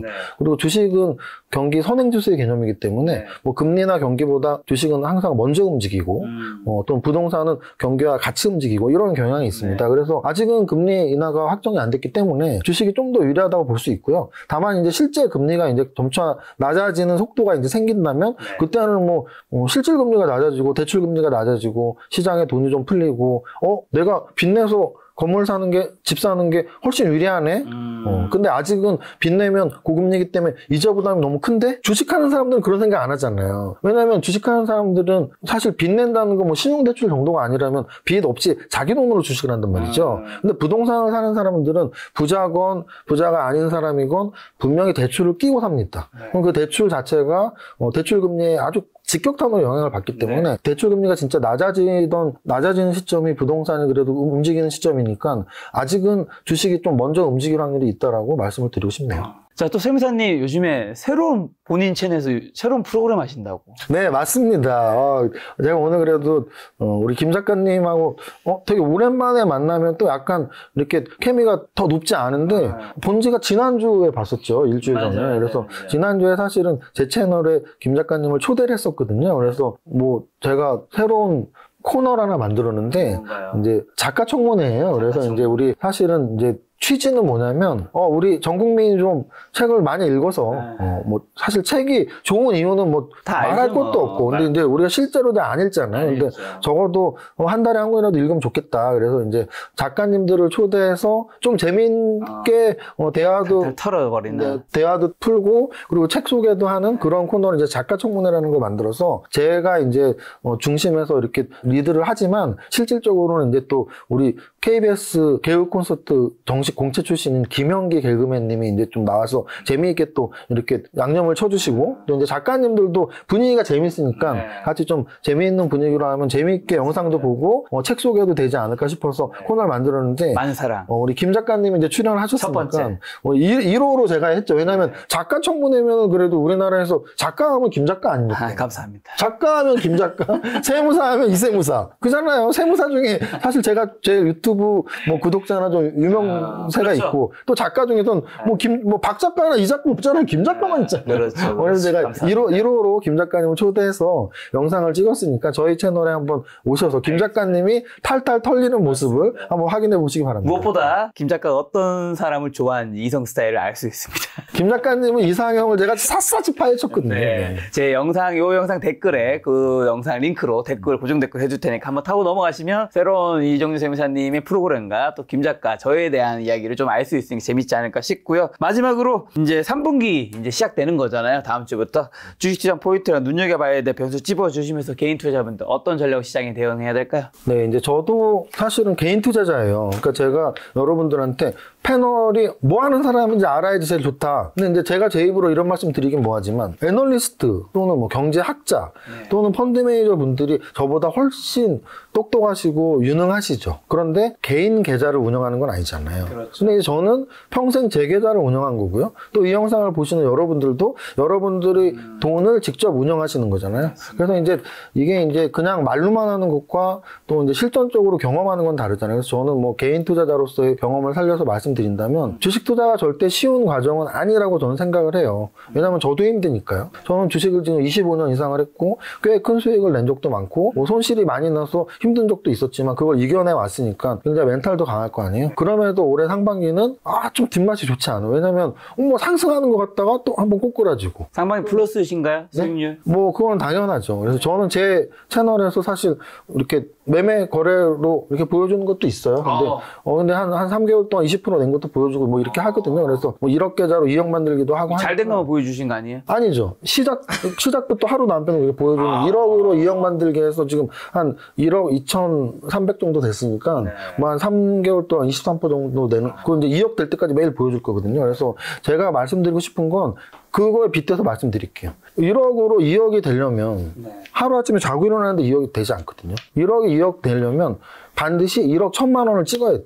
1억 1,000만 원을 찍고 그 다음에 1억 2천만 원, 1억 3천만 원. 근데 이게 정말 계단식이에요. 1억이 2억 될 때 매일 100만 원씩 버는 사람은 없습니다. 이렇게 왜 이렇게 안 오르지? 내 실력도 안 오르고 계좌도 이익이 안 나는 것 같아 라고 생각해도 어느 순간 보면은 1억밖에 안 되는 것 같다가 며칠 만에 탁 1억 1,000만 원이 되고 또 정체가 있다가 또 1억 2천이 되고, 요걸 이제 우리는 계단식 상승이라고 하거든요. 늘 똑같은 점진적 상승은 이 세상에 없어요. 공부도 운동도 인생도 사업도 마찬가지로 주식 계좌도 똑같은 점진적 상승은 없어요. 그게 함정이에요. 그러니까 여러분들이 주식을 하다 보면 나 진짜 열심히 공부했는데 왜 이렇게 내 계좌는 떨어지지? 나 열심히 했는데 왜 안 되지? 근데 그게 거기 쌓여 있는 거예요. 열심히 하고 내 경험들이 녹아 들어가 있습니다. 그래서 지금은 안 오르는 것 같아도 어느 순간 또 갑자기 오르고 다시 또 정체가 되고, 이런 사이클이 있기 때문에 지금 6월의 마지막 날 말씀드리고 싶은 건 상반기에 분명히 여러분들의 계좌가 크게 오르진 못했을 겁니다. 평균값으로. 하지만 여러분들의 노력과 땀 그리고 경험들은 녹아져 있고요. 하반기에 그게 열매로 맺으시기를 간절히 기원해 보겠습니다. 네, 오늘 세무사님이 또 해주신 좋은 말씀들 여러분의 계좌에 잘 적용시킨다면 계좌가 그 안에 10종목이 있다면 10종목 다 마이너스 나는 게 아니라 플러스 나는 종목도 있지 않을까. 그리고 세무사님 새로운 프로그램 이름 뭐라고 하셨죠? 작가 청문회. 그리고 제가 운영하는 채널을 말씀을 안 드렸구나. 슈퍼개미 이세무사 TV의 작가 청문회 사랑해주세요. 네, 많은 사랑 부탁드리고 세무사님과는 또 지금 6월 말이니까 8월 말에 좋은 시간 한번 마련해 보도록 하겠습니다. 오늘 만나는 손님은 슈퍼개미 이정윤 세무사님이었습니다. 지금까지 소중한 시간 함께 해주셔서 정말 감사합니다. 오늘도 김 작가였습니다. 고생 많으셨습니다. 감사합니다.